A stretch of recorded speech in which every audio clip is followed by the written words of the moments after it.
امام ترمذی رحمۃ اللہ علیہ ایک بڑے محدث ہیں.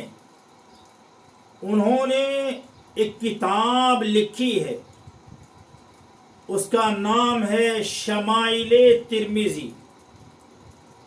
صحیحین کے بعد شمائل ترمذی کا ہی درجہ ہے، بلکہ بعض خصوصیات کی وجہ سے حدیث کی تمام کتابوں سے بڑھ کر اس کا مقام ہے.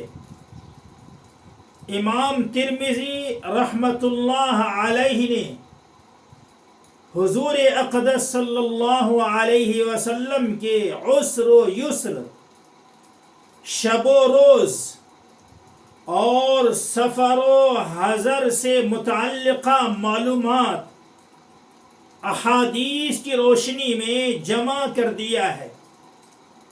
اس میں آپ کے قد و قامت، حسن و جمال اور سراپا کا ذکر تفصیل سے موجود ہے. آپ کے حلیے مبارک کا بیان متفقہ روایتوں سے اس طرح بیان ہوا ہے کہ آپ صلی اللہ علیہ وسلم نہ بہت لمبے قد کے تھے نہ پست قد، بلکہ آپ کا قد مبارک درمیانہ تھا.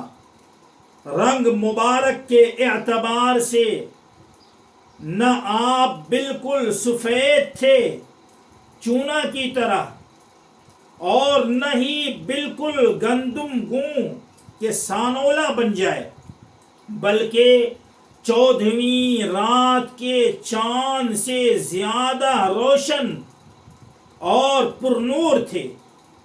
نہایت خوبصورت، دلکش اور معتدل بدن والے تھے. دونوں موڑھوں کے درمیان قدرے اوروں سے زیادہ فاصلہ تھا، یعنی سینے مبارک کشادہ اور کھلا ہوا تھا. ہتھیلیاں اور دونوں پاؤں پرگوشت تھے. یہ صفات مردوں کے لیے محمود ہیں، اس لیے کہ یہ قوت اور شجاعت کی علامت ہے. پیشانی مبارک وسیع اور شریفانہ تھی. سر بڑا، اعضاء کے جوڑ کی ہڈیاں بڑی اور بالکل مناسب اعضاء اور خوبصورت تھے. بال سیاہ تھے، گھنے تھے، قدرے گھنگریالے تھے، نہ زیادہ پیچدار اور نہ بالکل سیدھے. کبھی آپ کے بال کان کی لو تک بھی ہوتے تھے اور کبھی مونڈھوں تک. سینے مبارک سے لے کر ناف تک بالوں کی ایک باریک دھاری تھی. بھویں محرابی اور آپس میں ملی ہوئی تھی. بدن مبارک پر معمول سے زیادہ بال نہیں تھے. چہرے مبارک چاند سے بھی زیادہ حسین و جمیل اور منور تھا. دندان مبارک کچھ کشادہ تھے اور موتیوں کی طرح تھے. تکلم کے درمیان نور سا ظاہر ہوتا تھا. سیاہ اور بڑی آنکھیں تھیں. خوبصورت اور ابھری ہوئی ناک تھی. جلد صاف اور جسم نرم تھا. آپ کے دونوں مبارک شانوں کے درمیان مہر نبوت تھی.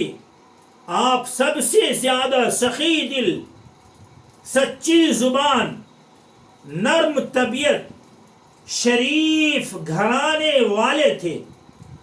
باروب باوقار تھے. آپ کے اخلاق کریمانہ اور اوصاف جمیلہ کی وجہ سے جو بھی آپ سے ملتا وہ آپ کو اپنا محبوب بنا لیتا تھا. آپ کے جیسا باکمال وہ باجمال نہ کبھی کوئی پیدا ہوا اور نہ ہی کبھی پیدا ہوگا.